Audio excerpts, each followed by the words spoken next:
ಗರೀಬ್ ನಗರ್ ಅತಿಕ್ರಮಣ ಮುಕ್ತವಾಯಿತು. ಅಕ್ರಮ ಕಟ್ಟಡಗಳು ನೆಲಸಮವಾಯಿತು.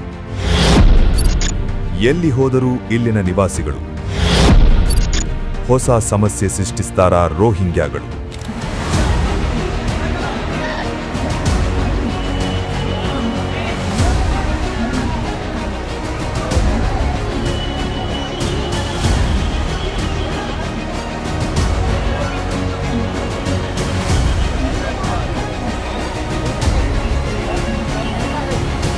ಇವರೆಲ್ಲ ಗರೀಬ್ ನಗರ್ ನಿವಾಸಿಗಳು.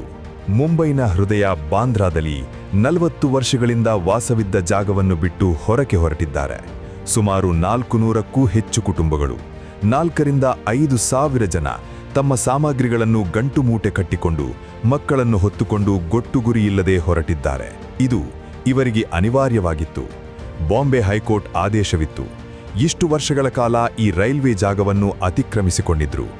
ಈಗ ಕಾನೂನು ತನ್ನ ಪಾತ್ರವನ್ನು ವಹಿಸಿದೆ. ಈ ಅಕ್ರಮವಾಸಿಗಳು ನಿರಾಶ್ರಿತರಾಗಿದ್ದಾರೆ.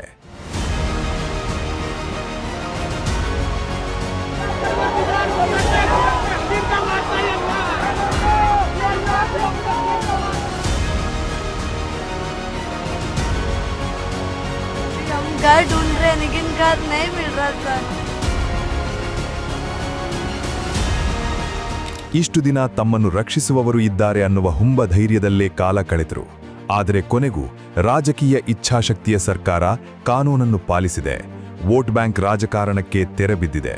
ಬುಲ್ಡೋರ್ಗಳು ಈ ಅಕ್ರಮ ಕಟ್ಟಡಗಳನ್ನು ನೆಲಸಮಗೊಳಿಸಿವೆ.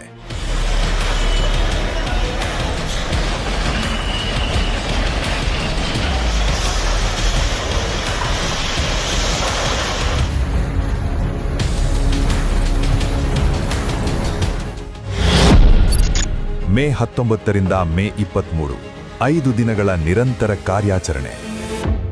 ಮೇ 19ರಿಂದ 23ರವರೆಗೆ 5 ದಿನ ಪಶ್ಚಿಮ ರೈಲ್ವೆಯ ಬೃಹತ್ ಕಾರ್ಯಾಚರಣೆ ನಡೆದುಹೋಯಿತು.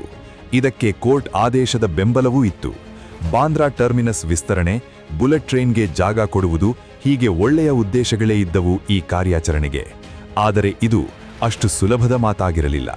ಸ್ಥಳೀಯ ಪ್ರತಿರೋಧವನ್ನು ಪೊಲೀಸರು ಎದುರಿಸಬೇಕಾಯಿತು. ಆದರೆ ಮುಂಬೈ ಪೊಲೀಸರು ಮತ್ತು ರೈಲ್ವೆ ಭದ್ರತಾ ಸಿಬ್ಬಂದಿ ಈ ಸವಾಲನ್ನು ಎದುರಿಸಿ ಅಕ್ರಮವಾಸಿಗಳನ್ನು ಹೊರಗೆ ಕಳಿಸಿದ್ರು. ಬಹುಮಡಿ ಅಕ್ರಮ ಕಟ್ಟಡಗಳನ್ನು ನೆಲಸಮಗೊಳಿಸಿದ್ರು.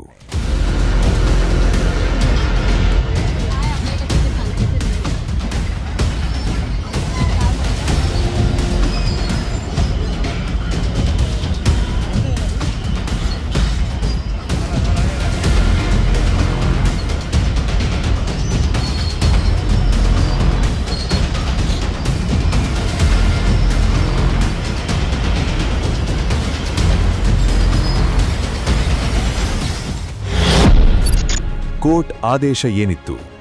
ಅಕ್ರಮ ಕಟ್ಟಡಗಳನ್ನು ತೆರವುಗೊಳಿಸಲು ಬಾಂಬೆ ಹೈಕೋರ್ಟ್ ಆದೇಶ ನೀಡಿ ವರ್ಷಗಳೇ ಉರುಳಿವೆ. ಆ ಆದೇಶದಲ್ಲಿ ಪುನರ್ವಸತಿ ಬಗ್ಗೆಯೂ ಸ್ಪಷ್ಟ ಸೂಚನೆ ಇದೆ. ಇಲ್ಲಿದ್ದ 500-600 ಮನೆಗಳ ಪೈಕಿ 100 ಕುಟುಂಬಗಳಿಗೆ ಮಾತ್ರ ಪುನರ್ವಸತಿ ಸೌಲಭ್ಯ ಸಿಗಲಿದೆ.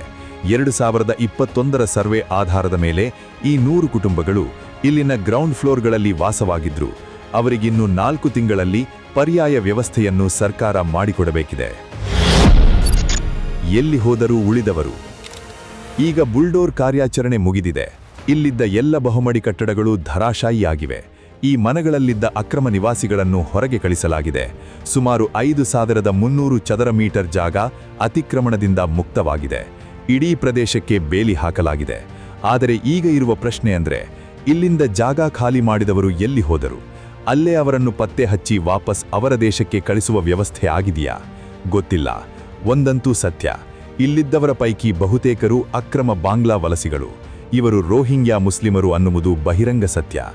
ಈಗ ಈ ಅಕ್ರಮ ವಲಸಿಗಳು ದೇಶದ ಬೇರೆ ಬೇರೆ ರಾಜ್ಯಕ್ಕೆ ಹೋಗಿ ಅಲ್ಲಿ ಮತ್ತೆ ಇಂಥದ್ದೇ ಅಕ್ರಮ ಸೂರುಗಳನ್ನು ನಿರ್ಮಿಸಿಕೊಳ್ಳುವ ಸಾಧ್ಯತೆಯಂತೂ ಇದ್ದೇ ಇದೆ. ಇದು ಹೊಸ ಸಮಸ್ಯೆಗೆ ಕಾರಣವಾಗಬಹುದು. ಆಯಾ ರಾಜ್ಯ ಸರ್ಕಾರಗಳು ಎಚ್ಚರ ವಹಿಸಬೇಕಿದೆ.